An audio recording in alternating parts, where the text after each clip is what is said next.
Jonny. Hey, nice to meet you. Nice How are to meet you? I'm good, how are you? Good. Okay, so today we're going to be chatting a little bit about warming up.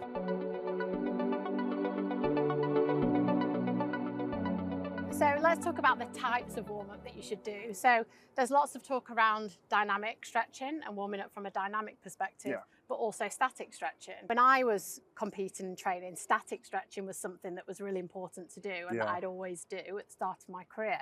But actually dynamic stretching is a more functional way of warming up. Is that right? Yeah, definitely. So if you're doing a static stretch, so like stretching your hamstring, holding yourself in this position, you're sort of relaxing, elongating your hamstrings, for example. And then if you try and run on relaxed hamstrings, you're going to be running like a wet noodle.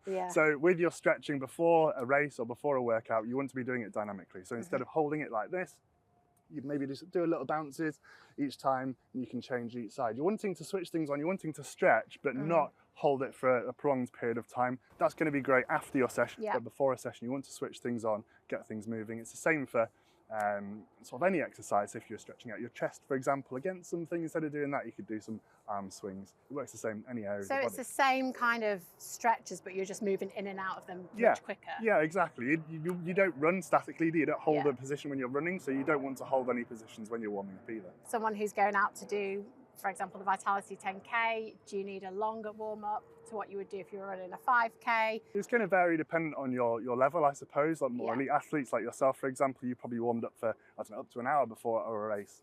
But for most individuals, I'll probably say 5 to 10 minutes. The more intense your session, or if it's more of a race scenario, probably want to be more towards the 10 minutes as opposed to the 5. And if you're training and you've been sat at a desk all day, for example, probably again more towards the 10 minute as opposed to the 5. And so finally, if there was just one bit of advice you could give anyone that's going out to do a run to do with their warm-up, what advice would you give them? Don't skip it. Don't skip That's it. the first thing it. we said. Great The advice. most important thing. Do something. Anything's better than nothing. As long as you do something, you're going to be far better off than not doing anything at all. Amazing. Thanks so much, Jonny. I'm going to go and do a warm-up now. Sounds good.